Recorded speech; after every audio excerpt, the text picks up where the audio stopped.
Turn the twins on. Now I'm live. This is what Just we tell, have. are we live? That's what we look We're live. now.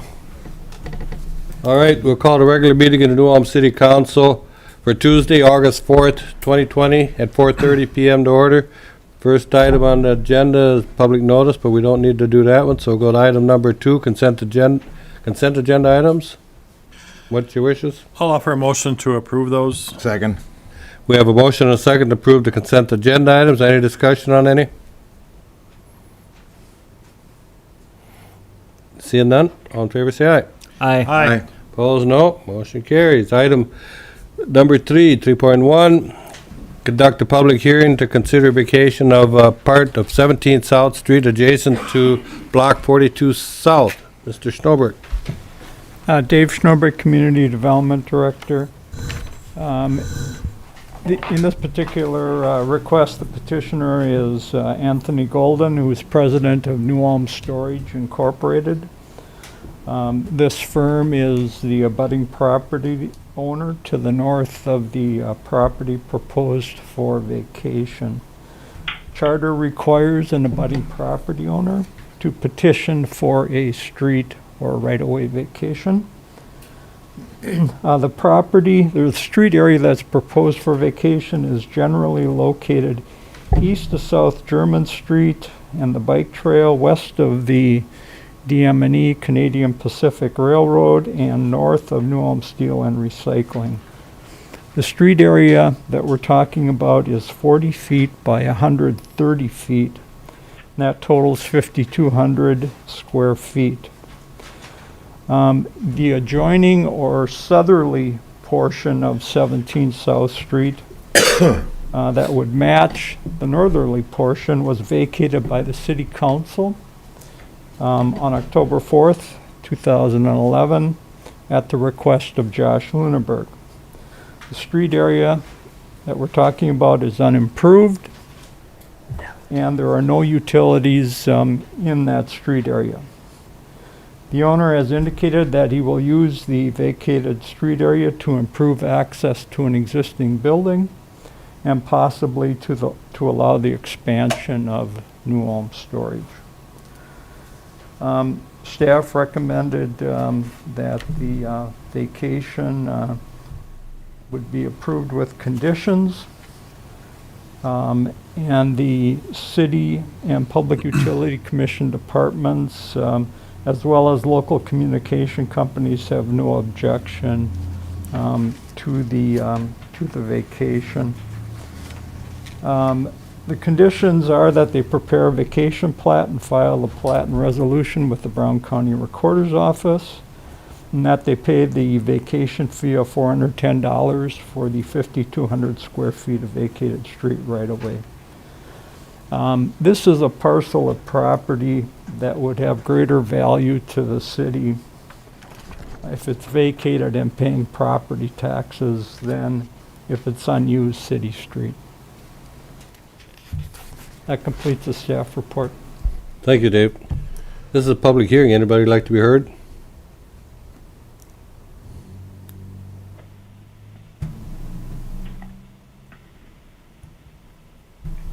Seeing none. Anybody on the city council have anything? I'm assuming the neighbors were notified. Any concerns, any calls or In the anything? case of, street vacation, notifications is normally not provided to neighboring properties. In this particular case, New Ulm Steel and Recycling would be the only other Neighbor anyway. neighboring property.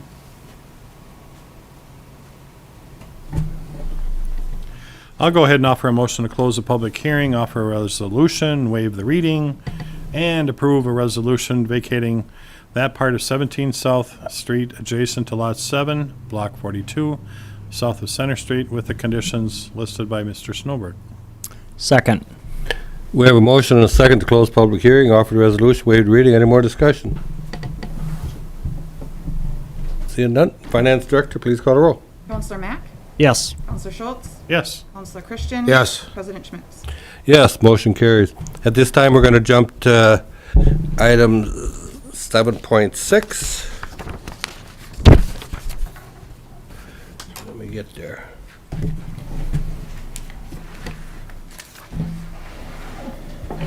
It's a conditional use permit for Kayla Temporary Woodwork LLC.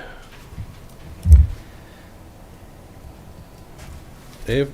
Okay, the Planning Commission conducted a public hearing on this request at their July 30th meeting and then unanimously recommended approval with conditions. The street address of the property is 1200 Water Street. The property is generally located east of Water Street and south of 13th North Street. It's also the location of a building that is commonly referred to as the old filtration plant. Notice of the public hearing was provided to all property owners within 350 feet.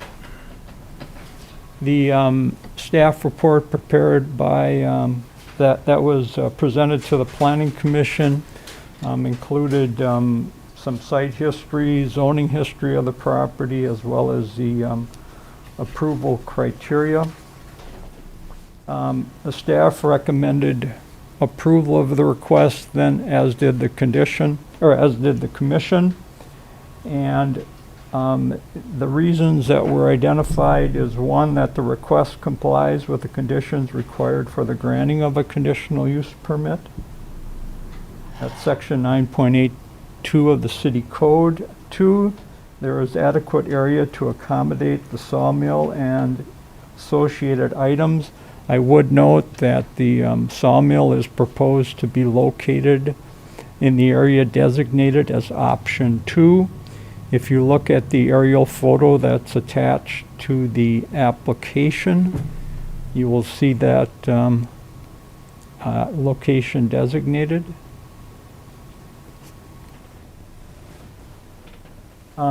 The third reason is that there are sufficient safeguards in place to protect the public from any adverse impacts. The fourth is that surrounding industrial buildings are distant from the proposed use.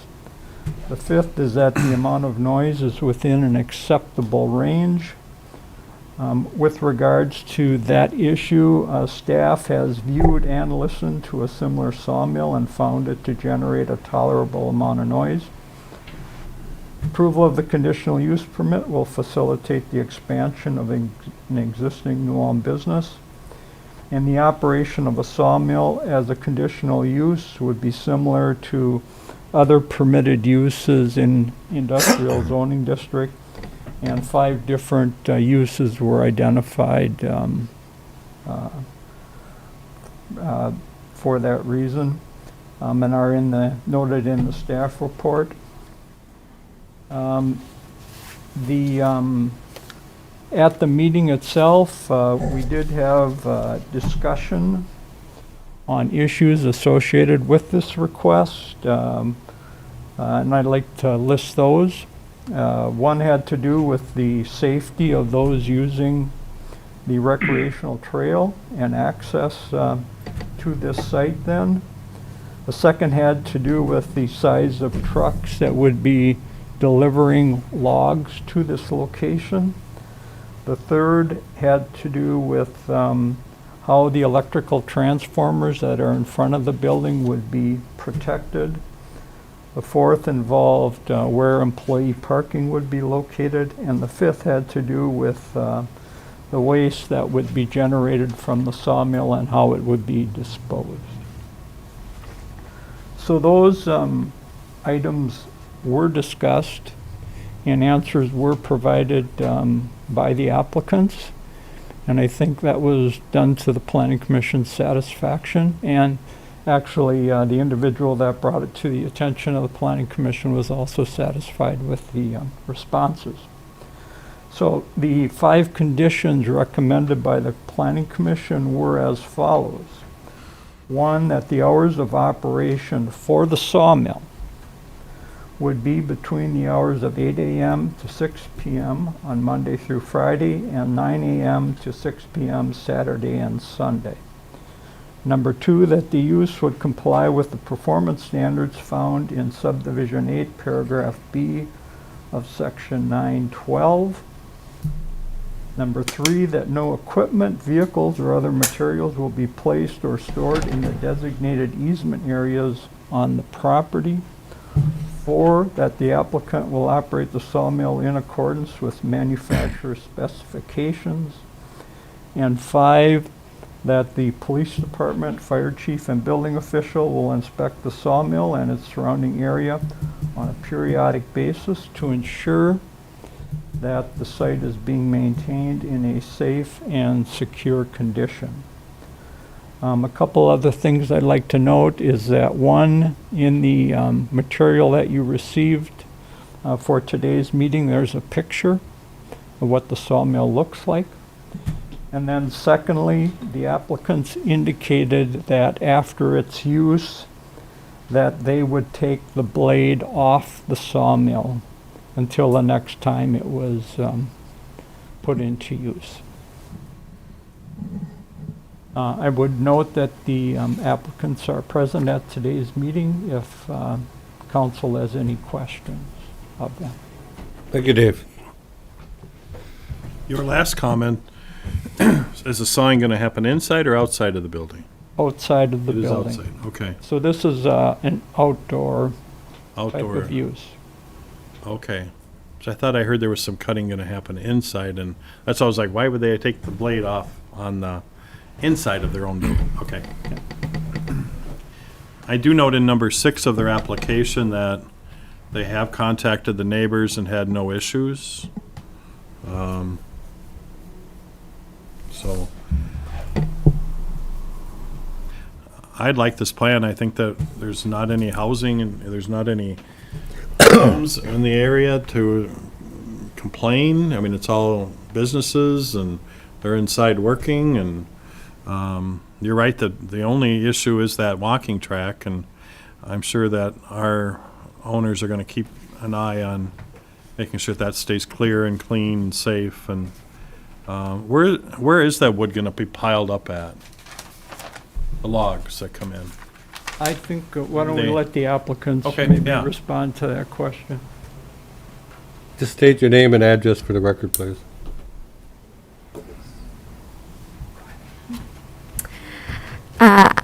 It's Jamie and Harold Inamorado, and our address or the property.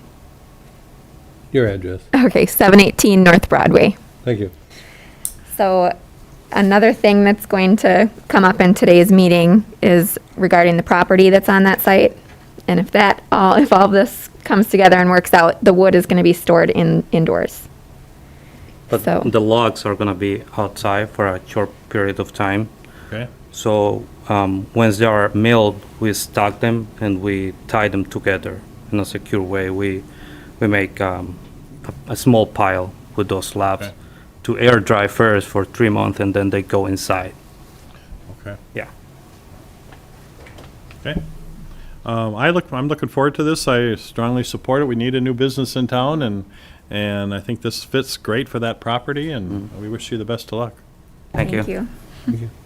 Anybody else have any questions? I'm just going to add, Dave pretty much covered anything that I could have said about it from the planning Yeah. commission's meetings, so, and I support it also, so. Same thing for me. I just lost everything on my computer, so one of you two's got to make the motion. So, at this point, I'm going to make offer the motion to recommend approval of the conditional use permit with the 5 conditions stated. Second. We have a motion and a second. Any more discussion? Question. Yes. Go back to point Could you- 22. Could you come up, pardon? Will you be going back? to Yes. point Yes. 22? Right after this. Yep. No more questions? All in favor, say aye. Aye. Aye. Opposed, no? Motion carries. This time we'll go back to item 3.2. Property sale, Kayla Temporary Woodwork LLC, or sale 2, I should say. It's a public hearing. Dave? Okay, City Council at its July 7th, 2020 meeting accepted the offer of Kayla Contemporary Woodwork LLC to purchase a city-owned property at 1200 Water Street for $1. At that time, the city attorney was further directed to prepare a purchase agreement for this transaction, and there were some conditions that were identified at that time. The most recent county assessor's value for the property is $174,400. We do not have another market value for the property. So in the absence of another value, that's the one that we have to use. I think if you've been through the building, that value perhaps, I'm not an assessor, but might be perceived to be on the high side. The difference in value between the sale price and the assessor's value exceeds $150,000. And at that point, state statute says that the city council needs to conduct a public hearing on the transaction that's proposed to take place. And so that is what the purpose is of today's public hearing. Thank you, Dave. This is a public hearing. Anybody like to be heard? Step up to the mic, name and address for the record, please. Jerry Minders, 1729 Oakwood. Just a new resident. I lived in the country for a while, but I'm kind of curious, is New Ulm so fiscally well off that we can take the people's property that's worth $175,000 and give it away? And without offering it to, list it to see if we can get $60,000 or $70,000 or $80,000, but we sell it for $1?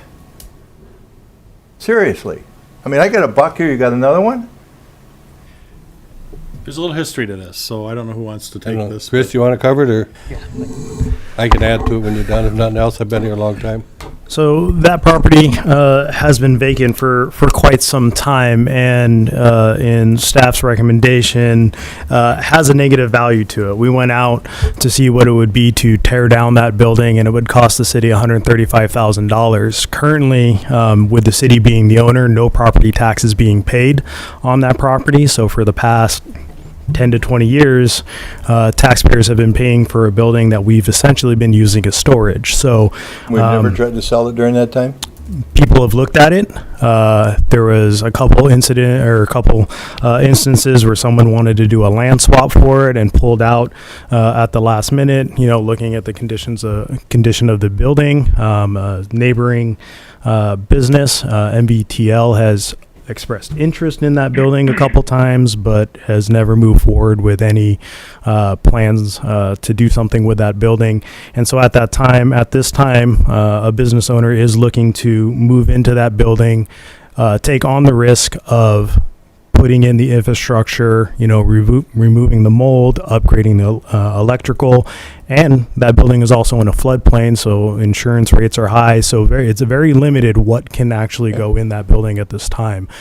So it is, you know, staff's recommendation to move forward with the sale, because with the sale for $1, that building also goes back on the property tax roll. So it alleviates the burden of current taxpayers on a building that the city really doesn't use for anything. But you said somebody had made an offer or thought about making an offer a couple of times? Mm-hmm. Was it a hard physical offer? Did they have any idea you were going to sell it for $1? We were going to do a land swap, and they were going to trade some land that they owned near the river for that building, and they pulled out at the last minute. They didn't want Dave the building Snowberg anymore. behind you's got some more information on some history. Dave? Dave's a walking encyclopedia, so. Okay. A good question. I'm glad you brought it to it, so other people probably have the same question. Yeah, a lot of my neighbors do. Yep. Okay, the property actually was sold by the city at one time, and it went to an individual that was going to operate a glass etching business there. And so a transaction did take place, and he took ownership of the property. And then the property experienced flooding, and the individual at that point ceased with the use of the property. Then a second manufacturing business took occupancy in the building. And they were going to purchase it on a, I believe it was a contract for deed basis. And that business ended up not being successful. And so then the city actually went through the process of repossessing the property. And so that's why we currently own it. Can you talk, Dave, just a little bit, it's zoned agriculture, so can you talk a little bit about the limitations of that as well? Well, when the building was originally constructed, it was zoned industrial. And then in 1968, they pulled that industrial zoning line back to Water Street. And so right now, it's just over the edge, but it has been used for different types of industrial purposes since its construction. And primarily, its use was for water filtration purposes. And that's why if you've ever been in the building and you've seen the huge pipes that are in there, that's what its purpose was. But it was abandoned at in, I believe, 1994. So it's no longer in use. Thank you so much. Appreciate that. Yep, thank you. Come on back, if you had another question, come on back up. Well, the gentleman in the back there, if you want. Oh, okay. Can't see him. Yep. Just state your name and address for the record, too. Thank you. My name is George Forrest, 225 North Washington Street. I've been in this town for 50 years. I own a trucking business. My first business was on 14th, across from the Dairy Queen. I still own that. My boys still own that property. We built a new shop on 211 North. You have no idea how much money I've spent to own property in this town. And you people, I agree 100% with him. The city of New Ulm wants to give away land, a building like this. I object to that. I want to offer a bid. I want to purchase that. I want to purchase that land too also. It's zoned commercial Zoned Agricultural. agriculture. Agriculture. and commercial. No. Just agriculture. Agriculture. You're having a business come in, An agriculture business, agriculture business. right. That's Okay. the difficulty, some of the difficulty. All right. And it's in a floodplain. I'm not worried about the floodplain. Okay. I have farmland. I've dealt with DNR people. And I will deal with you people too. I want to purchase, I would like to make an offer on this land, this property. I would like to see the inside of the building first. It's all locked up. I can't find nobody to let me in to verify what it is like inside. How much property goes along with this building? I believe 3/4 acre, 0.74. I think so. Excuse me? 3/4 acre, A 0.74. 3/4 of an acre, and you're gonna give it away for $1 and the building? Goodbye. If you sell this building, just remember, a lot of you people,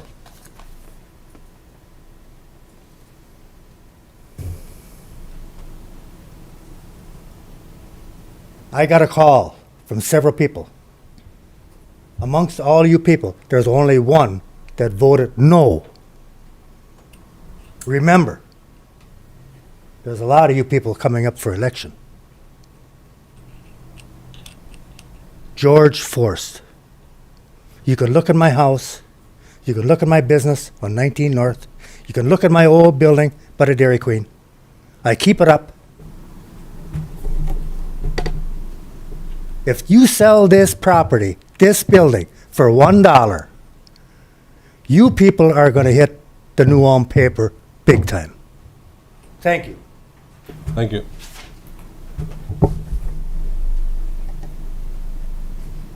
Did you have a comment back there?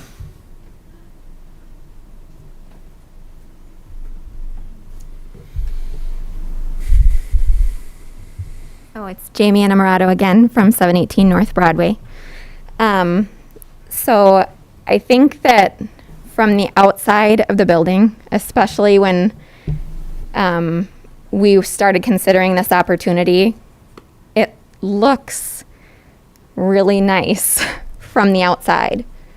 And so I think that a lot of maybe the confusion and concern comes from just what it looks like on the outside. But I think it's important to state that even though we're purchasing this building for $1, it's still going to put us in a lot of debt right at the very beginning from the moment that we walk in the door. The building's not operable in the way it is right now. We already have electrical work lined up, and just to get the electrical working in one room of this building is $15,000. And that's based on 3 quotes that we got from different electrical businesses here in New Ulm. So $15,000 just to get the electrical working in one section of the building. On top of that, because it's in a flood fringe, our insurance, just for the flood insurance every month, is $500 a month. Okay, so, and then there's, the back of the building is riddled with mold. So just to get the mold out of the back, so it's a safe working environment for people, that's $11,000 based on multiple quotes. So $500 a month, that's $6,000 every single year that we have to pay just for flood insurance for being on the flood fringe. And then just to be able to get in the door of one room of the building, we have to spend $26,000. And so, I mean, I just want people to know that this isn't just a freebie. We still have to put a lot of work into just one section of this building to make it workable for us. In the long run, to be able to fix everything that's wrong with this building, that number is going to far, far, far exceed what the stated value is of the property of $1,774. What was it? 174. 174,000. So, I mean, I think I can understand why it's hard for people to understand why $1 would be a reasonable price. But if you went inside and you started getting into it and looking at numbers and how much it would cost to fix the building and make it workable, and then the risk of being flooded, it's a big, big risk. Honestly, I think my husband and I are a little crazy, and it takes the right kind of person to take this big of a risk when it comes to business.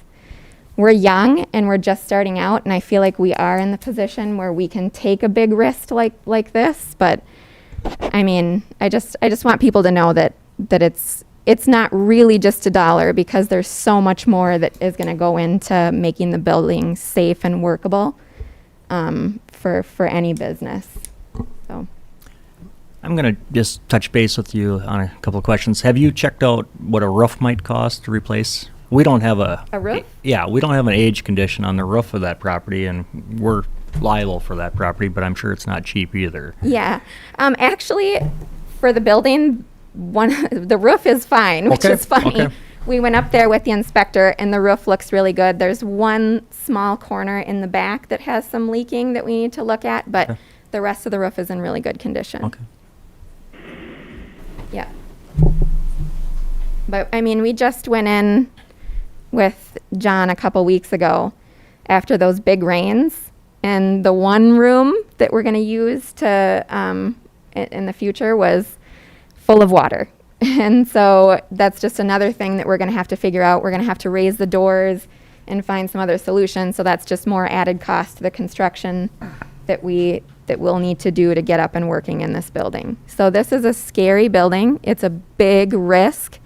And I just want people to know that, I mean, it's not just pay $1 and go in and start working. This takes big commitment. We've been in this for months and gotten quotes from many, many different people, and this is a big risk and a big undertaking for our business. Did you touch base with the county at all, what they might be assessing that property for future taxes?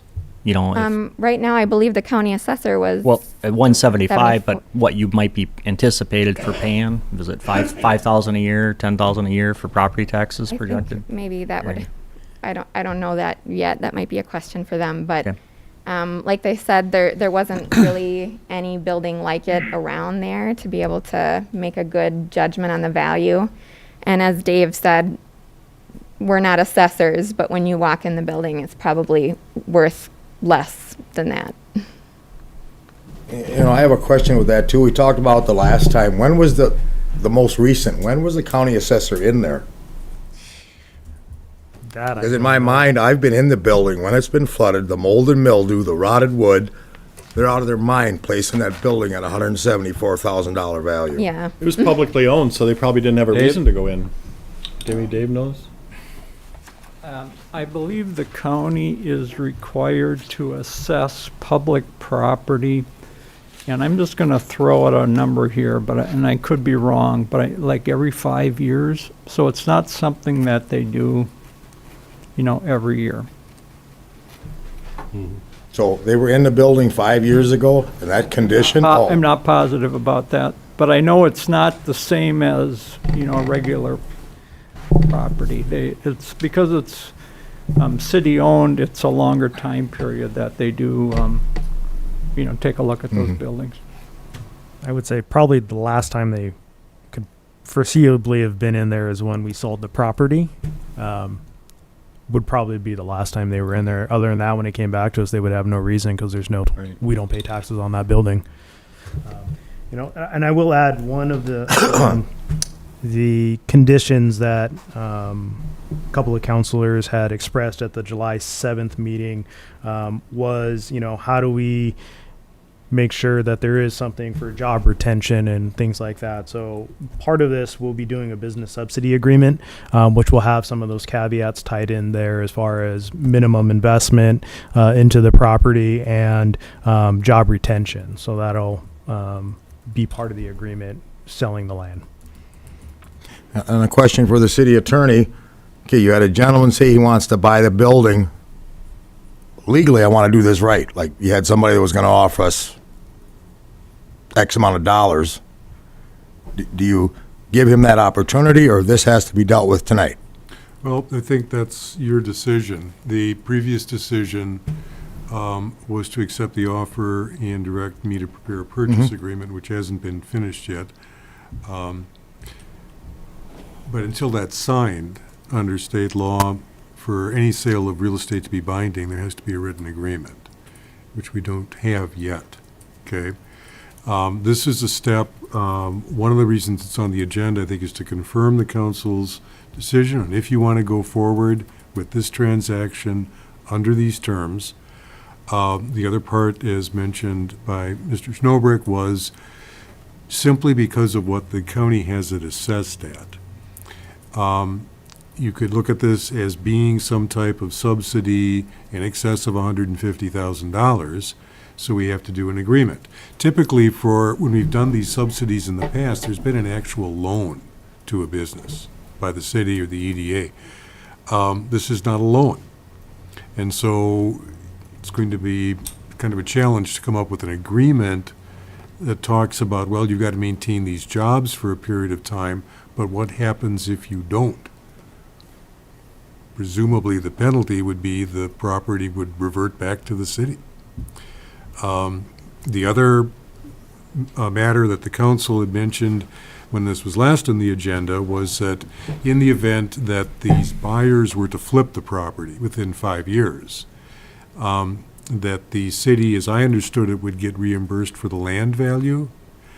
The last assessor's information was that they had valued the land only at $19,000 and the structure at the difference between that and the 174.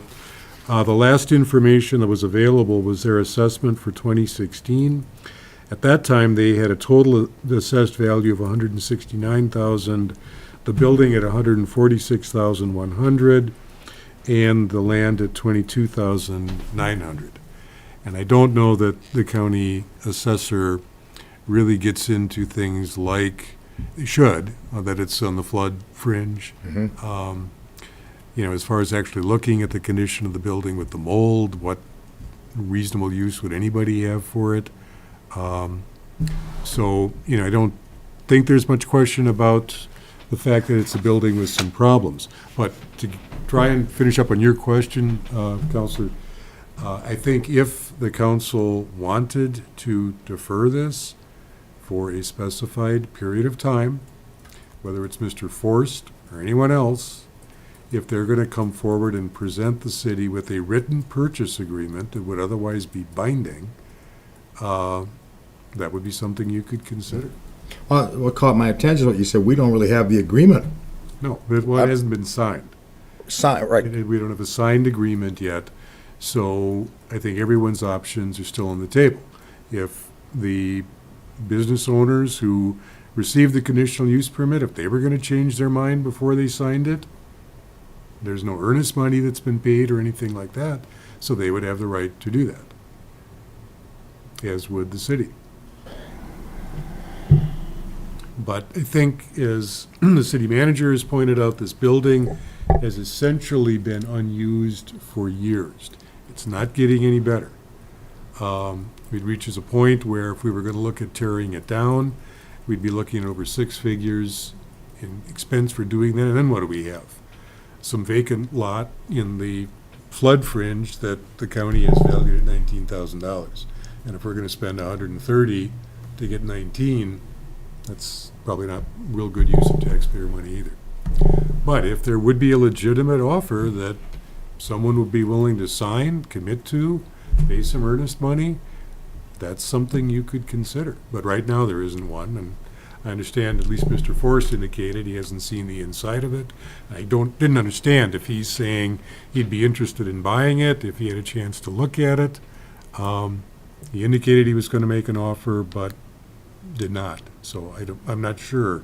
I'm not seeing any other specific offers that are before you tonight at this meeting. George?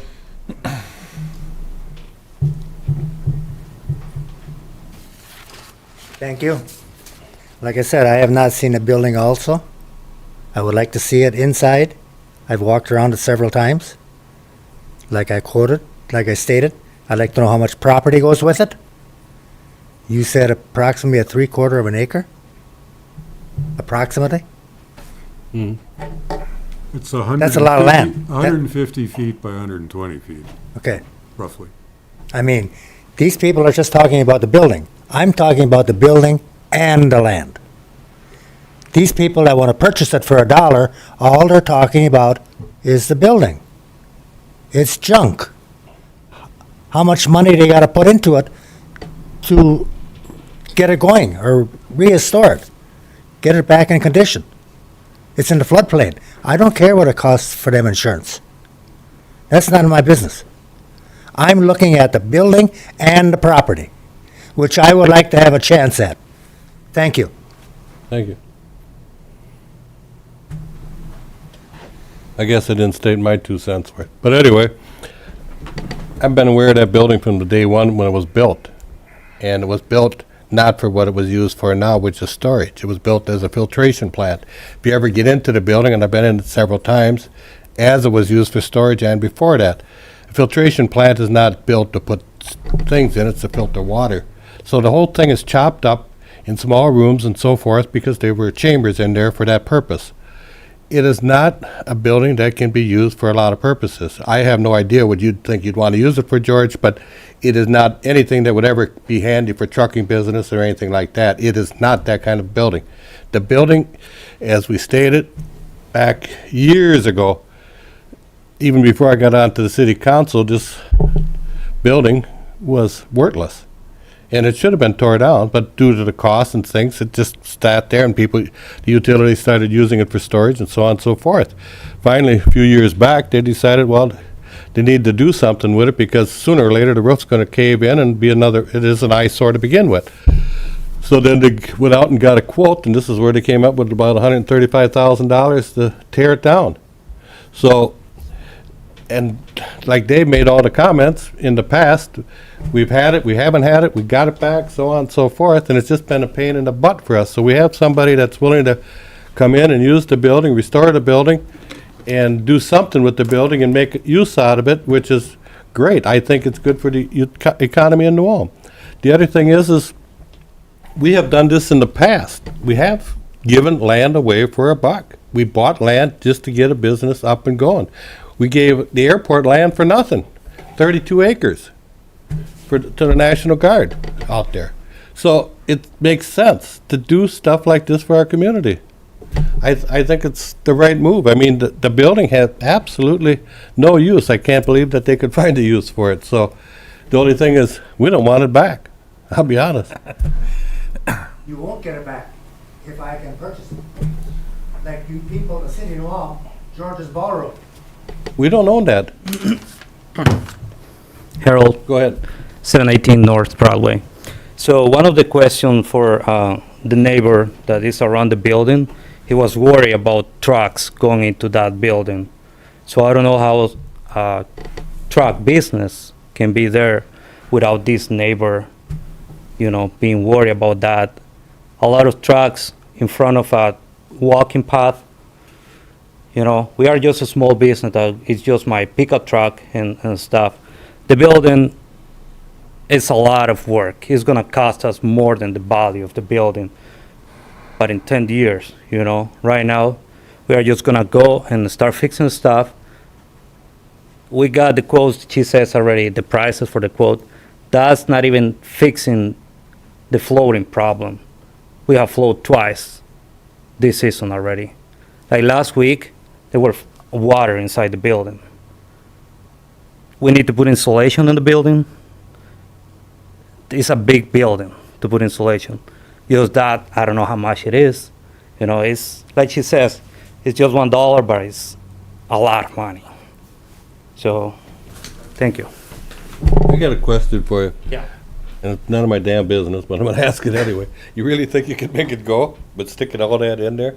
I For mean, the situation you don't right now, wanna say something yes. and Put you way down in the hole. I mean, that's the last thing I wanna do too. I've been flipping houses like for the last 5-6 years. So I know what it takes. I know the risk that it is. And I'm an architect and I got great plan for that building. We were talking with the city like a month ago how we are gonna just open that building to the community.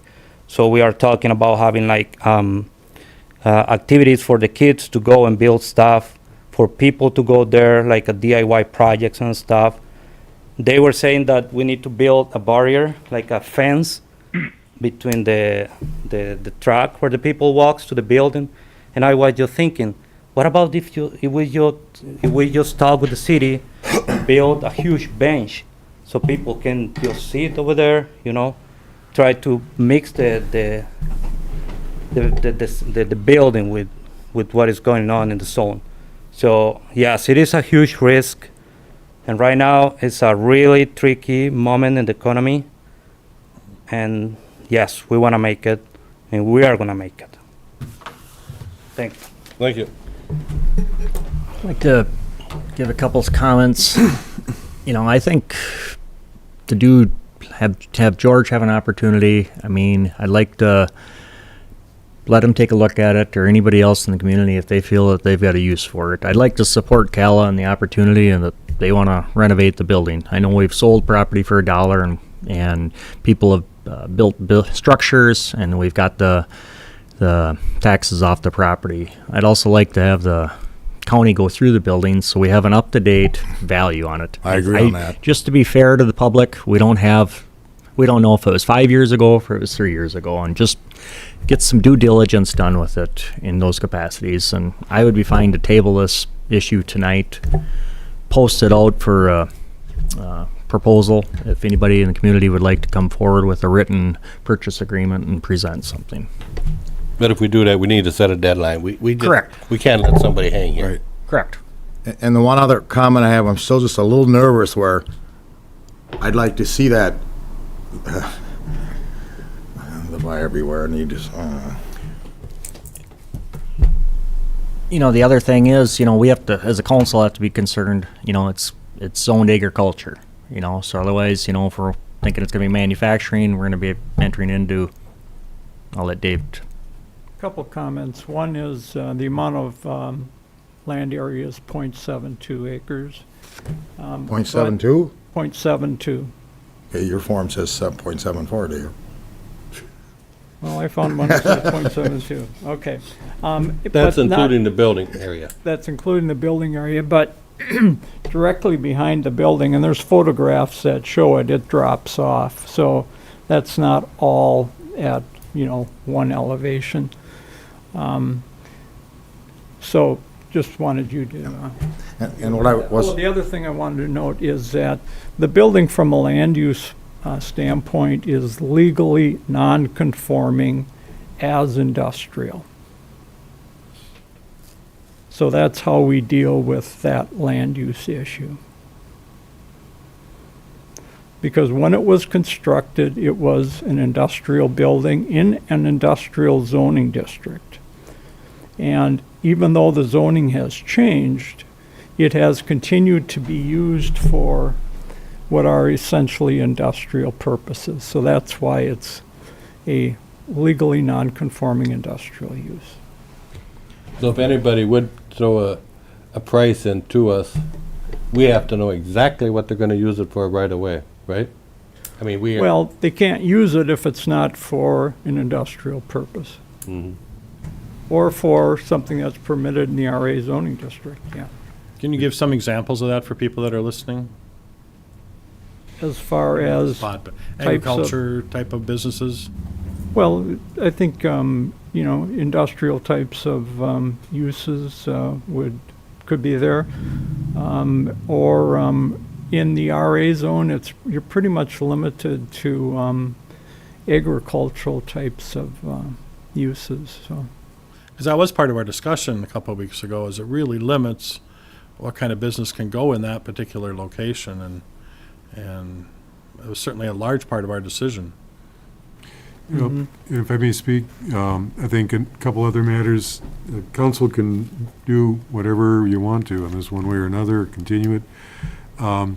Obviously, the applicants here have spent a lot of time and energy in looking into this and developing a plan. We don't have a purchase agreement yet that's binding or signed by everyone. I think if you were going to table this, you absolutely need to have a realistic deadline, because I'm sure that they would like to get moving on this as soon as possible, so that they can do whatever they might need to do before the weather gets real bad. The other thing that's really problematical is this. Essentially, at this point, the city is giving this as a subsidy for $1, with the understanding that this looks like an established business that's going to be going in there, that's going to agree to keep jobs, so it's going to keep people working in it. It looks like an attractive business. It's apparently doing well. If it's open for bids and somebody comes in and bids $500 for the extra $499, and they're, who knows what they're going to want to do with it, or even if it's $5,000 or $10,000. It's a big decision. Part of this is, what's the long-term benefit to the city by this decision? And what is any owner going to commit to? What kind of business are they going to run? Dave would correct me if I'm wrong, but I believe you cannot operate a garage or something like that out of there, or a used car lot.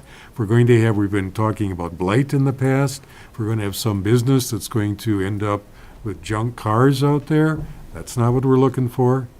So Well, there's a lot to consider. Yeah, the repair shop would probably be permitted. The other item that you mentioned, probably not. Dave, could you touch base? Isn't there an easement on the property also for us for accessing? There are 4 easements that cross the property, and before we sell it, there will be a 5th. So that limits what can take place on the property as well, because those areas have to be kept free and clear.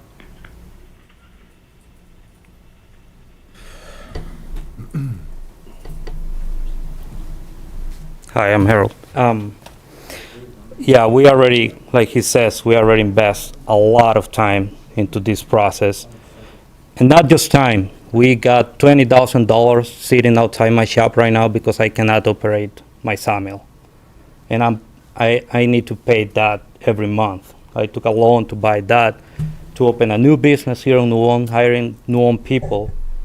We're a business that a year ago I was working in my garage. 6 months later, I moved to a shop. We sell worldwide, so we got sales in Germany, all United States. So we are growing. We are a serious company, and we are just in the 3rd year of operation. So this is it's gonna be a big company that is gonna give a lot of opportunity for New Ulm people. And like I said, I'm ready to start in the business. I got all the equipment, and it's just sitting outside my shop right now. So it's time and money. If I don't get the building, I don't got a permit. I don't got a place to operate my sawmill. So I don't know what I'm gonna do, because I need to pay the loan, and everything is just sitting outside right now. Thank you. Thank you very much. One more question, the city attorneys. Roger, is this pretty much the first type of business subsidy agreement we've done like this? As far as a written subsidy agreement that does not involve a loan, it's the first one I'm aware of. I Okay. don't know if Dave would be aware of any others. Normally, the city or the EDA is actually advancing money that then is Right. being used by the business to expand or something like that. Except as Council President Schmitz mentioned, we've sold land before we bought land at market price and sold land for $1. You know, there's a couple, DLC just recently, Yeah. we did that for them. So, and some of the other, I think LK was, you know, might have been a similar type I of think it was, arrangement. LK was. So, you know, that's, you know, we've done that as well to serve as an incentive for businesses to either expand or to locate here. This is something that a lot of cities do. It isn't just Yeah, New it's Ulm. not us. It's the thing to get industry into our community, Right. so. And that's the first incentive that any community will throw at a prospective business Right. is, you know, free land.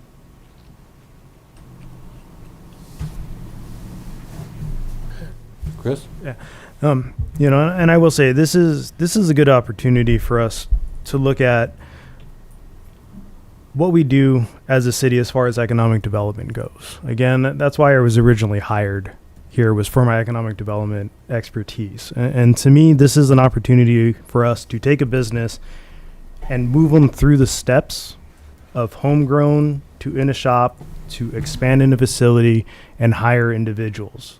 That's what you want, because recruiting businesses is getting harder and harder to come to our town. We have the ability, we have the time, we have the building available for a business to grow, and it doesn't cost us anything. It benefits the community because they'll be hiring people.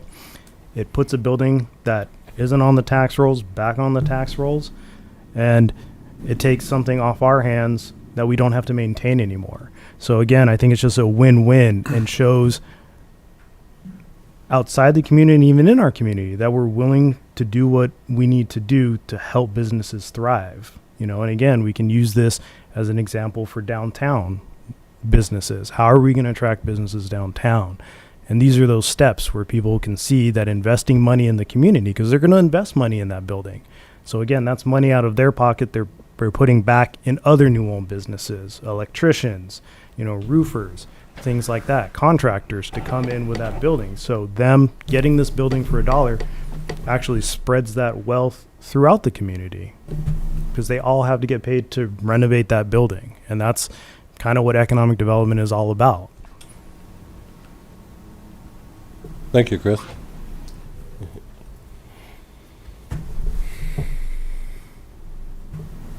Anybody else?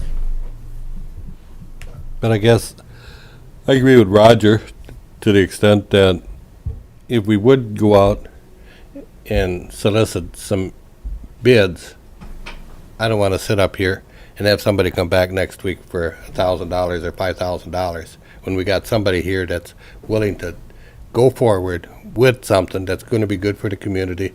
And I'm not saying what George wants to do with it or whatever is wrong, but we do have something that I really strongly believe is good.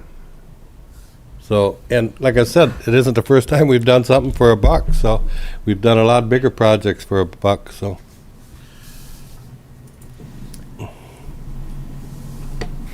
I think we just need to make a decision and go on, but I'd like to table it for 30 days or bring it back, in September's council meeting.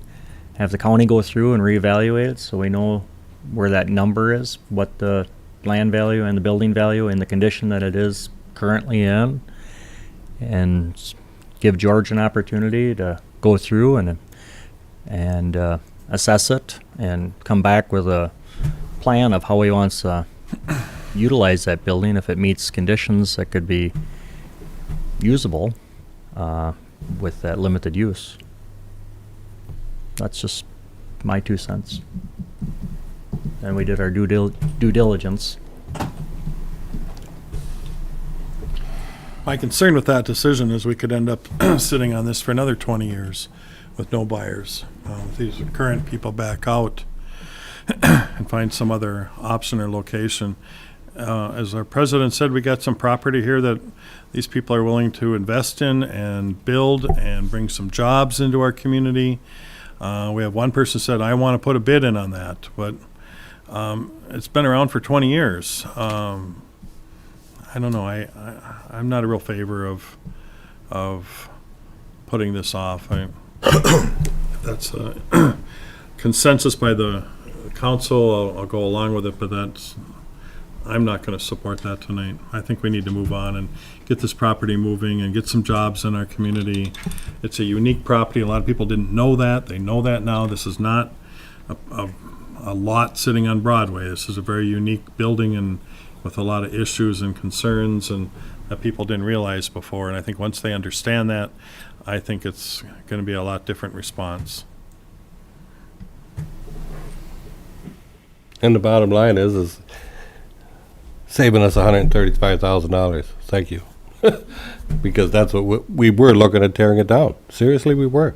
So 135,000 we would have, taxpayers would have paid Right. to sell it for 19,000. If we'd have got 19,000. Yeah, if we It's still, in the it's in floodplain. floodplain, so we could have sat there with it for nothing.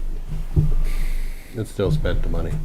I'm going to see where it goes. I'm going to offer a motion to close the public hearing, offer a resolution, waive the reading, authorizing with conditions a sale of the property at 1200 Water Street to the Kayla Company Woodwork LLC for $1. Do we have a second?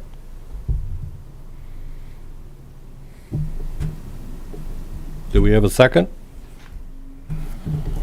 You can second. I know. Do we have a second? Seeing no second, I have the right to second it, to bring it to a vote, so I'll second the motion. Any more discussion? I'd like to see us table it, bring it back in September with having the county assessor go through the property, having George have the opportunity to present us an offer if he thinks he can find a use for that property. I'd like to work with Cala in whatever capacities we can, and I mean, like Chris stated, we've, as an incubator business, and they've taken it from their garage to a building that they're renting, and they want to go into own something long-term within our community. But I also feel we got to be responsible for the community too. I know we've sold land for $1, but I'd like to find out the actual value right now, what the assessor, those numbers are. I'd like to see the assessor go in there with a self-contained breathing apparatus and price that thing at $174,000, because I just don't believe it.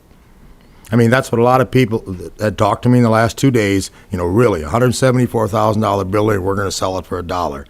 Trying to explain that to somebody that it is not worth that. Well, tax assessor put $174,000 on it. If I can speak up, I don't know, because I've never made that kind of request, if we contact the assessor to provide us with a value in this. I don't know that she's going to do that.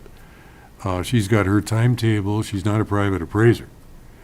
I did speak with Mr. Schnobrick about the possibility of getting an appraisal. And with all of the home sales and refinances going on, you would probably be looking at least 6 weeks before a licensed appraiser would give you an appraisal report. It could be longer than that. You're probably looking at spending $1,500 to get that appraisal report. So that's not a real quick or cheap answer Right. either. But as far as the assessor, I mean, maybe she will do this, I really don't know. But otherwise, she might just say, no, I mean, because then, if she wants to keep it taxed at this rate and it's not on her schedule, I don't know if she'll even do it. She might. The only thing that's gonna prove is justifying what we're doing. That's the only reason. Because otherwise, what reason, Dave, do we need to really get an appraisal for? Because regardless, if they come in and say it's worth $25,000 or $30,000 or whatever that number might be, we're still considering selling it for $1. Whether it's 175 or not. I think we've done our due diligence and explained to the public of what the building looks like, what it consists of, and I think these Well- people are willing to do something that's gonna be pretty good at the community. So I guess I'm confident with my decision. I am too. I justify it. I don't know if I know assessors, at least due to COVID, aren't going into people's homes. I don't know about businesses, though. But I think the community wants to know that number of that property, and it's a concern, obviously, of Georgia's. Dave got some calls on it. I had a couple people ask me about it. I had another message on my answer machine this afternoon about it, and the individual actually left 2 messages and wanted me to contact him. And he actually talked to John Nisley about the property today, and then he felt satisfied with it, the answers that he got from John about the property. He had one suggestion for us as a council to consider, that if we would enter an agreement to sell it, that we would get first right of refusal if the owners would ever want to sell it. If it's 10 years down the line or 15, it doesn't cost anything to put that in the agreement. That's what I'm just stating what he asked for us to consider, and he's into the real estate market and on those capacities. Well, I guess we can beat this to death. I'm gonna make my choice on, I didn't get any phone calls after July 7th that we were gonna 4-1 vote, sell the property for $1. Not one person contacted me. I know that was publicized. Here we are now at the August 4th meeting, correct? Whether what year it is or not, I'm just gonna say, let's push it ahead. Dealt with it long enough. Go for it. Any more discussion? Seeing none? All in favor, say aye. Aye. Aye. Resolution. It's a resolution. Oh, it's a resolution? Oh, sorry about that. Well, we need to close the public hearing, actually. Let's do that. Close the public hearing, waived reading. Yeah, I made that motion. Okay. Yeah, we already did that. All You right. seconded it, so, Finance Director, please call the roll. Counselor Mack? No. Counselor Schultz? yes. Counselor Christian? Yes. Counselor Schmitz? Yes, motion carries. Item 4.1. Temporary on sale 3.2 malt liquor license for the Church of St. Mary's, and that's for September 27th, 2020. So move. Second. We have a motion and a second. Any discussion? Not, all in favor say aye. Aye. Aye. Opposed, no. Motion carries. Item 5.1, preliminary plat of Oak Bluffs, 9th edition. Mr. Schnobrick.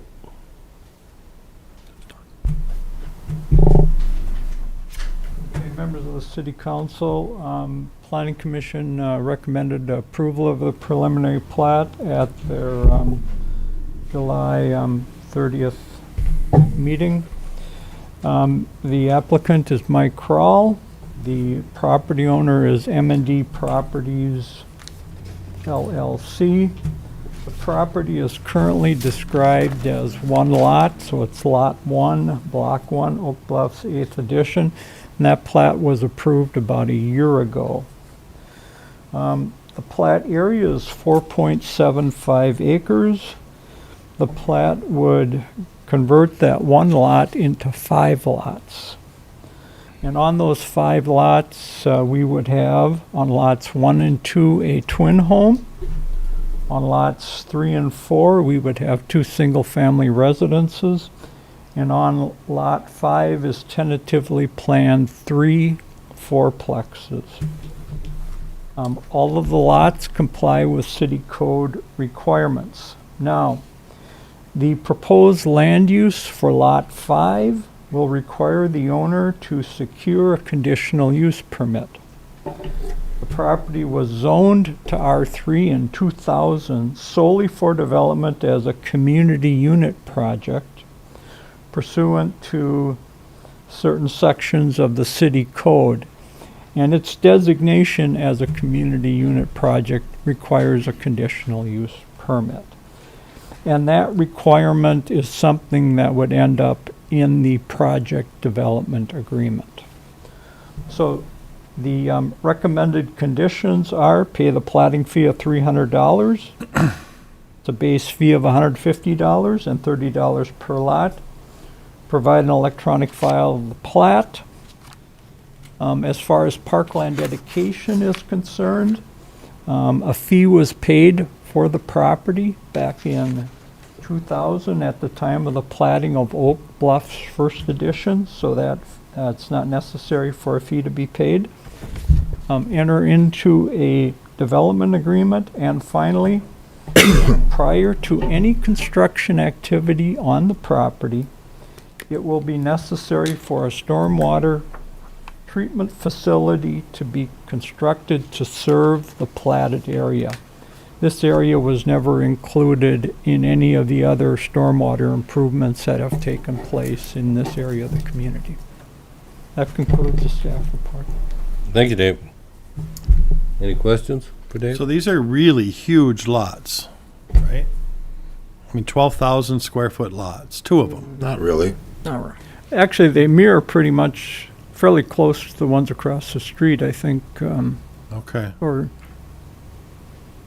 No, they're not No? they don't- on line with what's up there now. Yeah, you Right. have them on, already on Up in my 7th. neighborhood, that's, I mean, not just yeah, because of that. but- 95 feet is the width of the lots, I believe, and that's fairly standard today. Okay, all right. I just, when I saw that 12,000, it just seemed off to me, but, I just, motion to approve the conditions of preliminary plat of Oak Hills Ninth Edition. I'll second that. We have a motion and a second. Any more discussion? I think it's going to be a nice addition to the community. All in favor, say aye. Aye. Aye. Opposed, no. Motion carries. Item 6.1, amend the interim use permit for Brett Meyer. Dave, you have on something that? Okay, I would note that the city attorney has also been very involved with this particular request. So the council approved an application from Brett Meyer for an interim use permit to operate a part-time gunsmithing business at 115 North Washington Street, and that was at your May 5th, 2020 meeting. And the application was approved with 14 conditions. Mr. Meyer then submitted an application to the Bureau of Alcohol, Tobacco, Firearms, and Explosives, ATF, for a federal firearms license.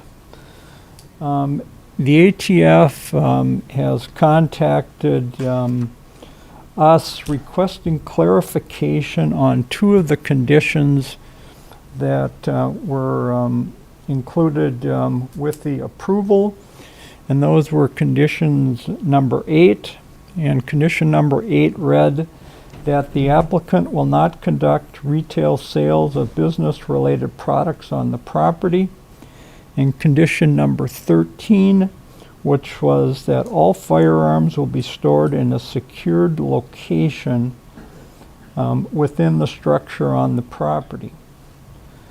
Now, Mr. Meyer's application to the ATF indicated that he wanted authorization to be able to special order firearms for customers, and also that he would be involved with internet transfers, and secondly, that he would assemble complete firearms for customers using parts and accessories that would be acquired from other sources. And as condition 13, they wanted to know exactly how Mr. Meyer was going to store these firearms. The ATF views both of these items as being a land use issue, so they have sent it back to us and asked us to resolve this matter. So in the report that you have in your agenda packet, we've identified some modified conditions using information that has been supplied to us by Mr. Meyer. From a staff standpoint and from, I believe, a commission standpoint, what we were concerned about when it came to retail sales is we didn't want a storefront business being operated there. We didn't want someone walking up to the door, knocking on the door and saying, "I'd like to look at the guns that you have for sale."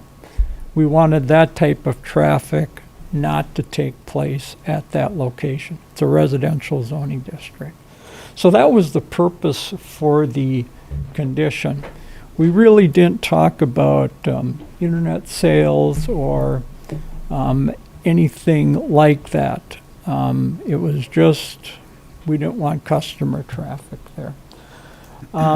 The condition regarding storage, I think we felt condition number 13, I think, said that we were going to go in and we were going to inspect the property upon the completion of the improvements to make sure that sufficient, security had been provided for, available firearms. So that's how we were going to handle that particular issue. So, based on then discussions with the ATF, they would like, a more specific language on those two items. And so, in the staff report, we've in bold, you'll see, potential language that would address those items. Roger, do you have any comments? I think Dave has accurately summarized this. I had a number of conversations with the ATF representative who was really helpful handling this. But it's kind of a catch-22 because one of the conditions, obviously, is that Mr. Meyer has to comply with all licensing requirements, federal law. From the Fed's perspective, their license would allow retail sales. So if he was being prohibited, they aren't going to issue it because he's not complying with local laws. Because it would allow him, a manufacturer's license allows him to make sales. It also allows him to do the transfers, the internet transfers. And then the last thing, as Dave said, they just didn't know what we meant by adequate security. The resolution that was included by Dave in the agenda item has been reviewed by the ATF. They said this is acceptable, it's clear enough for them. And I'm sure you've had a chance to read it, and I believe Mr. Meyer's familiar with it, and he's present. But one of the ways in which it would kind of control this is to limit the number of his custom-made firearms that would be on display and limit them to 10 per year as far as sales. So, but anyway, this would clarify it for the ATF so he could move forward if these terms are acceptable to the council. So. Thank you, Roger. Have anything you'd like to add? Name and address, just for the record. Brett Meyer, 115 North Washington Street. So I guess what resolution are we? You guys all have a copy of it? Is the one that I sent you guys, or because I have? If there's a different one, I haven't seen it. This is in the agenda. I don't know if you've got a copy of this. I've got this. I don't know. David, do you have a written copy? There should be one on the back table, right? Agenda, complete. Is there a packet back there that would have the resolution in it? I think there's a full packet there, but.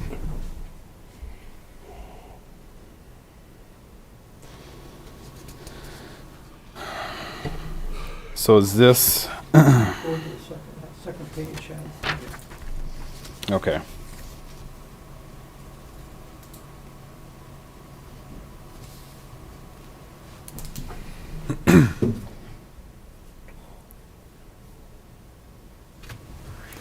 If you want to spend some time on that, we can move on to something else and come back. Yeah, I guess, It's important. You want to make sure you're, yeah, right? I mean, you're okay with that, Charlie? Sure.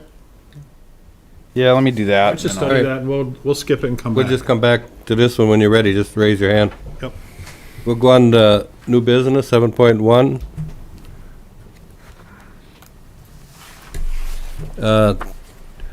$2,075,000 general obligation permanent improvement revolving fund bond series 2020. Nicole, is John on the So phone? John Burmeister from PFM is on the phone, so he can explain the sale of the bonds that took place this morning. Go ahead, John. Thank you, Nicole. Can you guys hear me okay? Yes. Yes.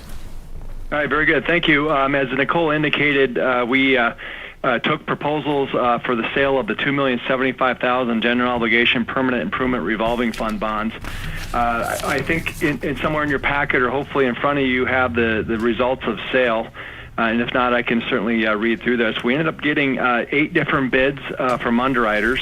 You can see Northland Securities, D.A. Davidson, and United Bankers Bank. They were the low bid. We got a cover bid from UMB, Raymond James, Hilltop Securities, Robert W. Baird, and they generally have a consortium of about 25 different underwriters under their bid as well. So they're not listed here, but they certainly were involved in the sale. And then Piper Sandler, Bernardi Securities, and Steeple Nicholas. And I'm excited to tell you that the low bid on this is a 0.5885%. And I went back last year, we were at a 144. In 2012, which I thought the city kind of hit a low point. At that level, you were at a 112. So this is half of what we sold, which we thought was the all-time low back in 2012. For those of you following the interest rates, trying to earn a little interest income, and I think Nicole could speak to this as well, because the ability to invest your money is certainly dropping as well.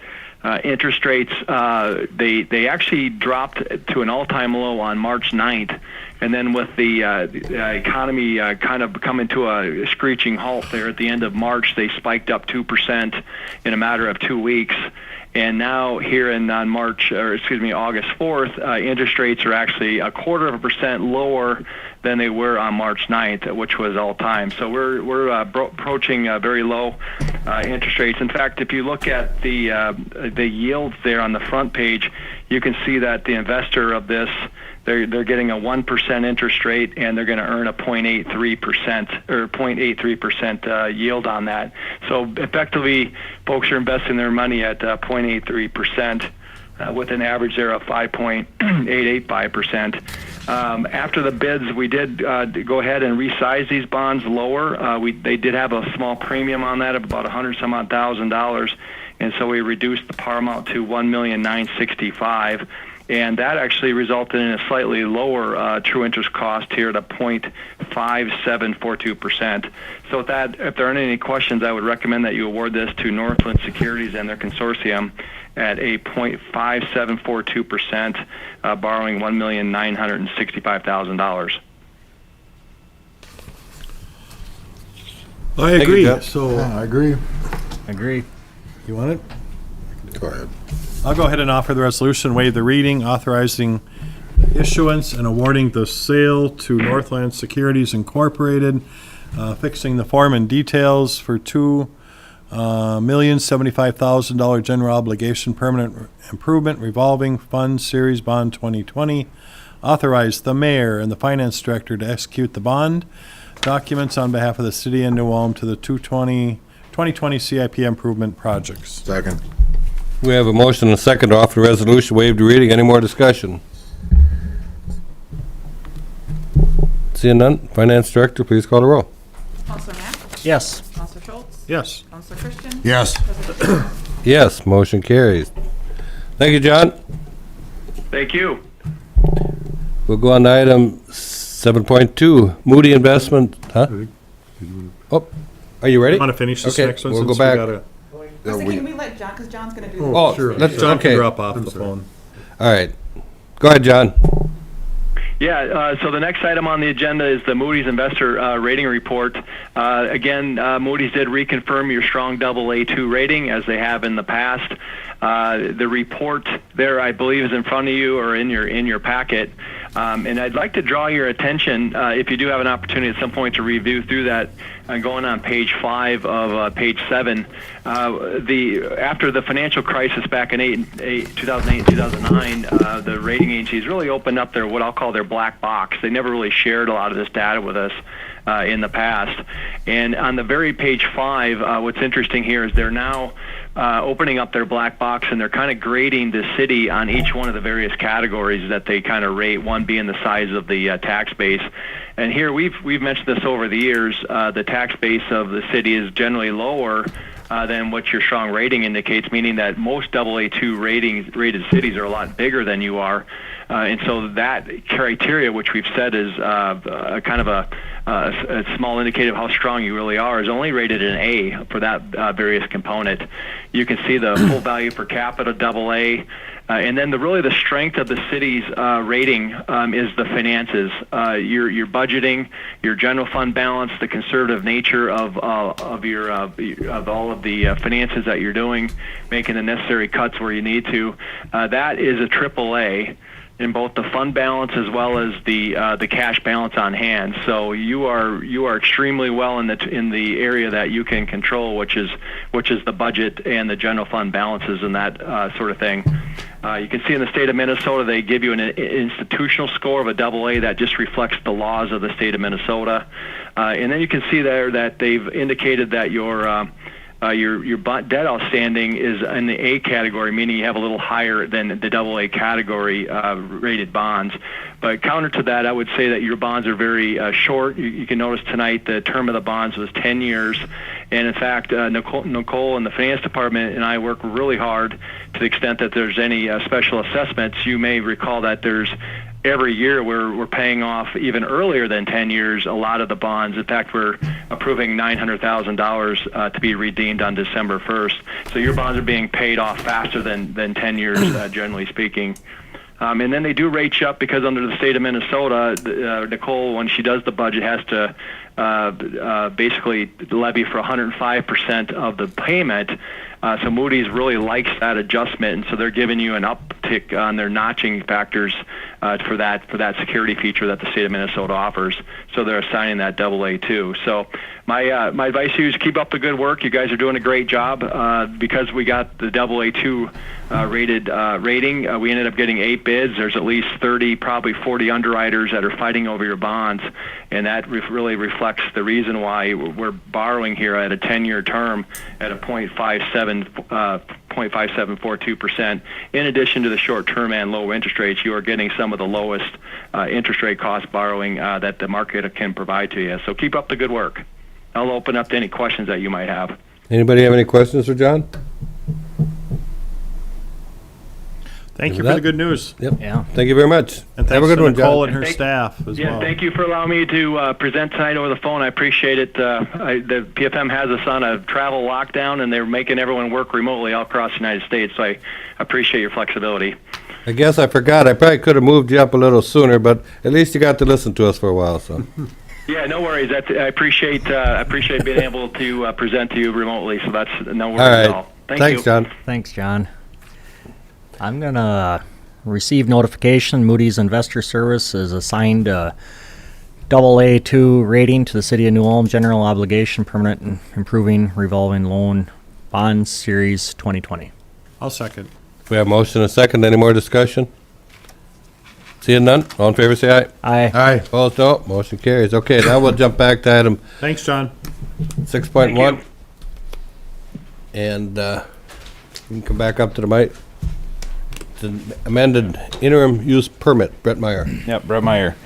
So yeah, I've had a chance to review number 8, number 13 on there, and it pretty much, it aligns with what my intent is. So like I said before, it's not to have a retail store. I don't want people walking in. I don't want a glass cabinet full of stuff that they can walk in and look at stuff. That's not the intent of it. The intent is just to be able to buy a limited amount of parts and accessories, assemble them, and sell them to an end user. You know, on usually a one by one basis. So yeah, that's I'm good with the way it's worded there. So As far as the storage, that was just a clarification thing, I think, and we all kind of talked about it before a little bit, I believe.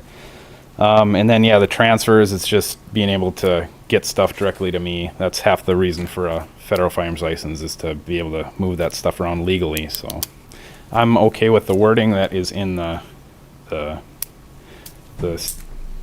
way it is worded now. I'm good with that, so.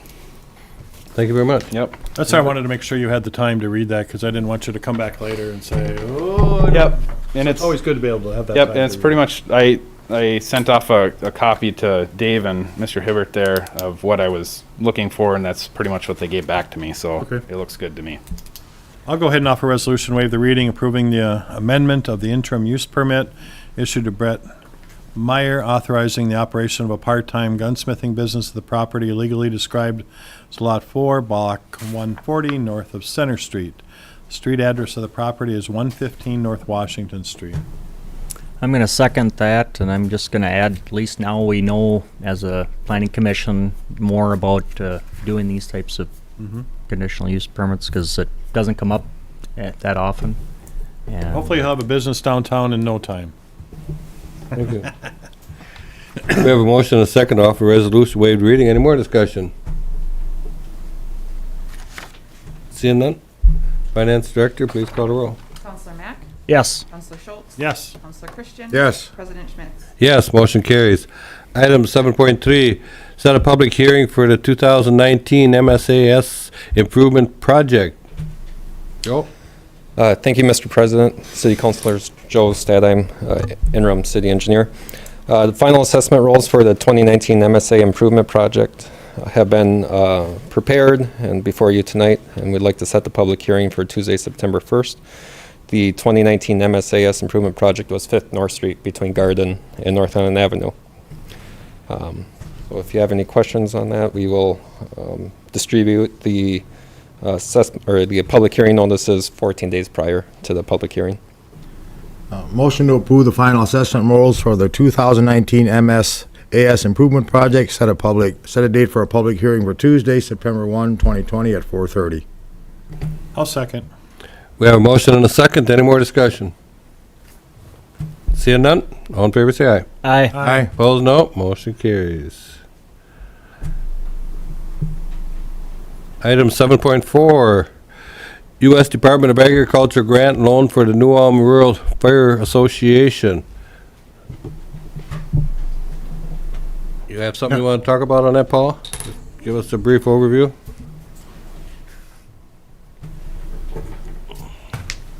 President Schmitz and councilors, the New Ulm Rural Fire Association wants to begin the process of purchasing a new pumper truck.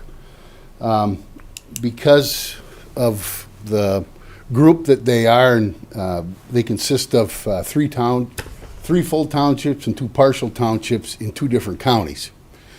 So it's difficult for them to obtain a federal ID number or a DUNS number, which is required to obtain any federal grants or loans. So they're asking the city if they could be the fiscal agent for this grant and loan application. In the past, we have when we applied for some AFG grants, which was federal money, you have granted them the same thing to be the fiscal agent. Now this does have a loan part to it. Because of the size of the project, they lump, as we sat down with the agent from the Department of Agriculture, we lumped, he said it's best to lump everything together. That way they have an idea of the size of the project and what they're looking at. So what could happen is it could be a combination of things. They could get so much of a grant and so much of a loan, totaling, $350,000. The size of the project we're looking at is roughly $450,000. Speaking with Attorney Hippert, being that they might get a loan, that it might look more like a contract instead of a memorandum of understanding. Correct, Roger? Yes, thank you, Chief. Mr. President, councilors, when I reviewed this, I know that we have acted as fiscal agent for organizations in the past, particularly law enforcement. on some of the task forces. We've always had a written agreement, though, that kind of spelled that out, what our obligations were and that we didn't have certain responsibilities. And here, with this entity, and especially if there's going to be a loan involved, if the council is going to agree to go forward with this, we could agree to act as a fiscal agent pursuant to a written contract. And then we would get the information so that that could be prepared. Could bring it back to you if you'd like to see it before it'd be signed by the city manager and the finance director. But I think we do need to have something in writing explaining what we're obligated to do, not do, the responsibilities we're not going to have, especially with any loans that might be out there. Question for the chief, is there a time frame, Paul, where you got to get this in? Well, I think you're looking at money to the end of the year. Once it runs out, it's out. No, I know. Okay. But would we be the grant applicant, or is that going to be the association? I think the association is the grant applicant, but we are the fiscal agent. Okay, because I would like to I haven't had any direct communication with the association. I would need to be doing that to get more details to be able to get something put together. So who would be responsible for the grant reports? I would assume you'd have quarterly reports. We actually have have it filled out and ready to go. But once you get it, application. then do you have a quarterly grant report that somebody's got to submit data to, and it's just a one-time big purchase? And normally, Big purchase. Okay, all right. I'm just curious that I didn't want to see. Usually, if it's anything like an AFG grant, you let them know what you're going to be purchasing. You have to give them a hard number. And then once you purchase, or you have to put money down, then you ask for that money. They give you the money as it goes along.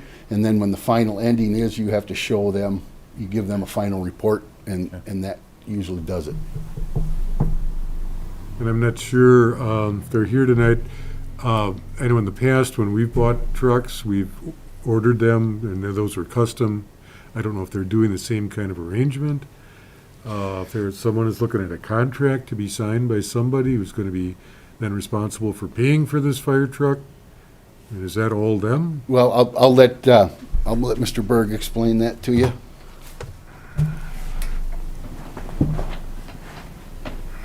Bill Berg from, I'm a member of Siegel Township Board. That's how you get on the Fire Association, and I'm president of the Fire Association Board.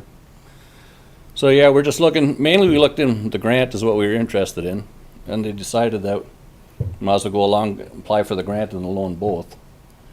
So whether the banks can beat what the USDA can on loans, it depends on where we'll go for that. But the Rural Fire Association is responsible for all of it. My understanding is whatever fees comes about is going to be our responsibility. You're just acting as our fiscal agent because it's difficult for us to do that. I like that part. So I'll go ahead and offer the resolution, waive the reading, authorizing the application for the grant and the city of New Ulm to act as a fiscal agent for the U.S. Department of Ag. Other discussion? Seeing none, Finance Director, please call the roll. Counselor Mack? Yes. Counselor Schultz? Yes. Counselor Christian? Yes. President Schmidt? Yes, motion carries. Item 7.5, Paula Williams variance request. John?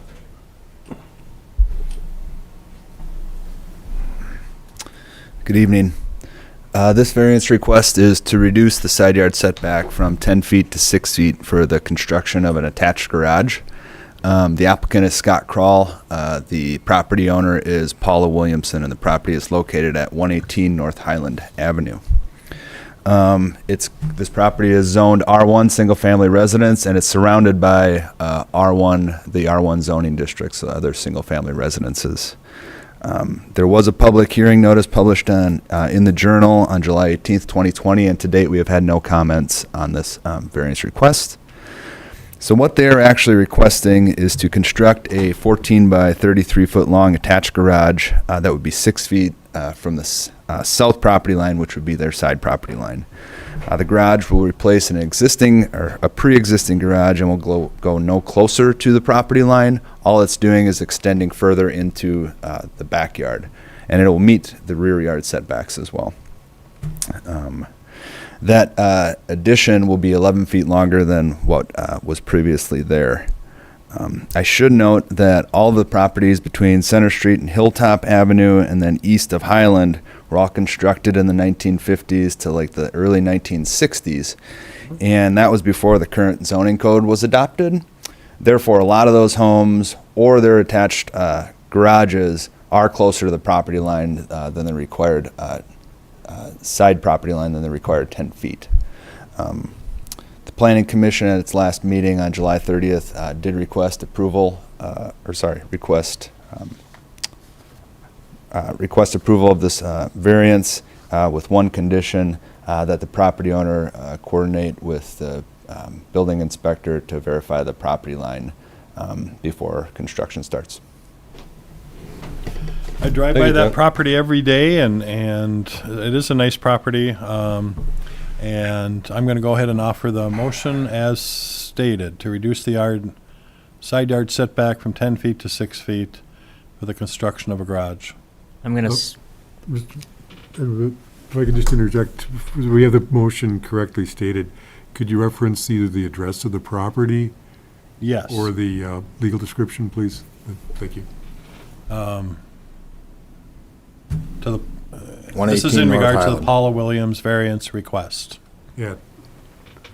118. North Highland. I can't hear you when. I said, we need an address, otherwise, where 118 is it North at? Highland. I mean, Oh, all right. 118 North Highland. Thank you.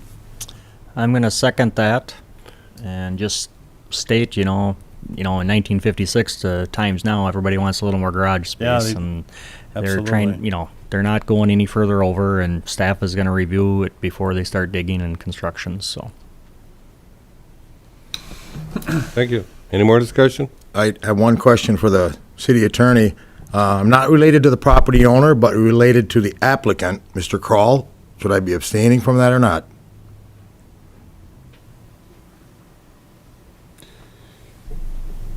Not to the owner, but to the applicant. There would be reasons to do so if you felt there's All a right, I'll be potential abstaining from the conflict vote. All there. right. No more discussion? All in favor, say aye. Aye. Aye. Opposed, no?